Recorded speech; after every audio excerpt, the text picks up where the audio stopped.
Okay, this is Orlando Wilson. What I want to talk about in this video is something I've touched on in other videos, and that is self-defense and firearms training.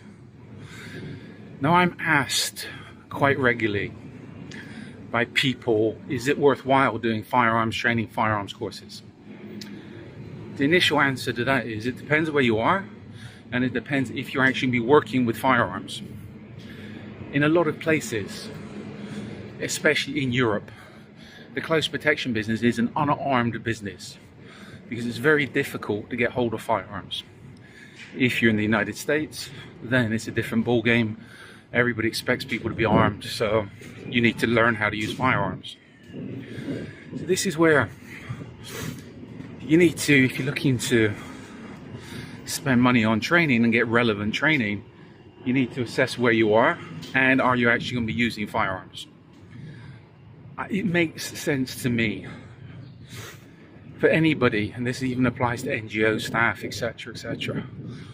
If you're going to be traveling internationally, if you're going to be working internationally in potentially hostile environments, then you should know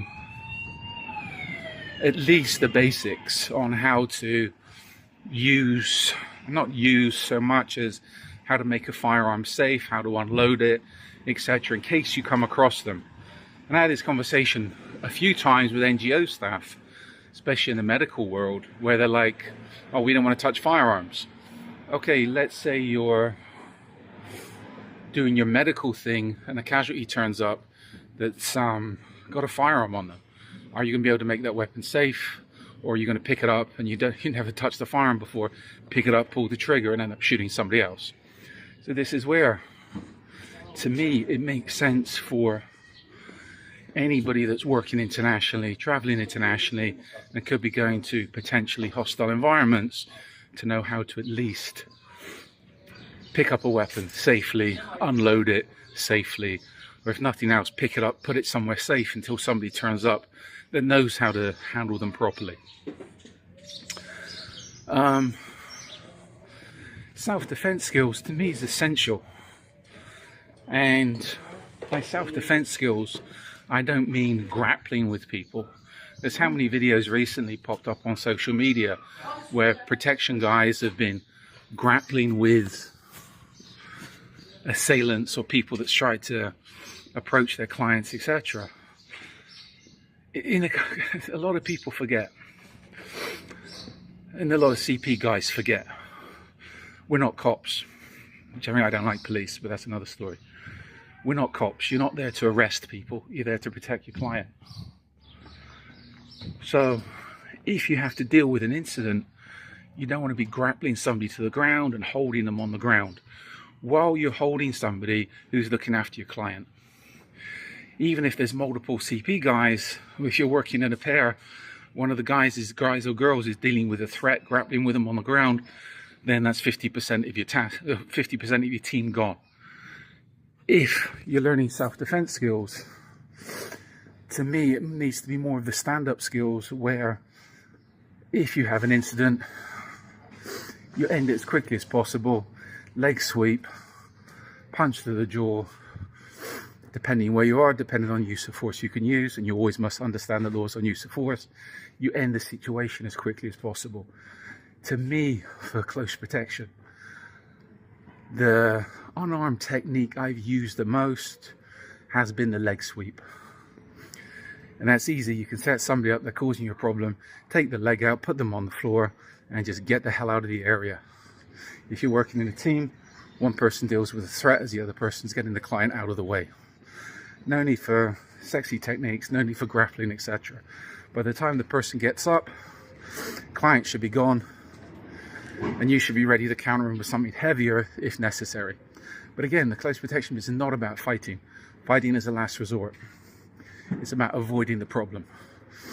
So, firearms, if you're working with firearms on a daily basis, if you're working armed, yes, it's essential you have firearm skills.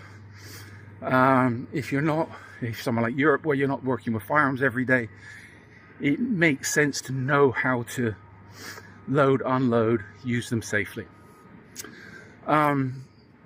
Everything I mentioned on firearms, I travel a lot.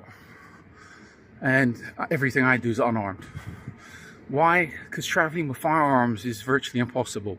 Yes, you can travel with firearms, you can't carry them, you can't use them.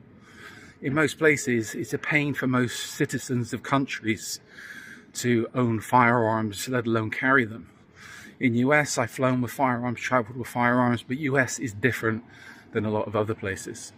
So if you think you're going to be flying around the world with guns and doing this and doing that, if you're listening to people's BS, then it's complete and utter BS. If you want to do a firearms course, as I said, we do firearms courses, realistic courses, and to be honest with you, we get a lot more students if I wasn't so honest with people. If you think you're going to be flying around the world armed to the teeth, playing Kevin Costner, then you're dreaming. Whoever's telling you this is selling you a fantasy. So if you're in the close protection business, if you're looking to get into the close protection business, as far as your training's concerned, I say keep it real. I know a lot of guys and girls don't have the money to spend on training. They have to save up to do it. So make sure the money you're spending is actually worthwhile and you're not throwing it away. And be very wary of unscrupulous training companies that's just going to BS you and take your money. Promise you the world, promise you you'll be earning $1,000 a day flying around the world doing this, doing that. And in reality, they're selling you a piece of paper, selling you a certificate that other people in the business would laugh at. So, just my opinion on firearms and self-defense skills. So in the meantime, follow me along on social media. We've got a load of videos up at the moment on YouTube. I like LinkedIn and also X. We've got a lot more videos coming up. I've taken a break for a while, but we're back into it. I've got an array of books up on Amazon, and we should be running our courses again towards the end of the year. Why? We've just been too busy. So I need to reorganize that as things seem to be quieting down a little bit. So in the meantime, keep your training real. Don't be BS'd by unscrupulous training companies. And as always, be good, stay safe, and stay out of trouble.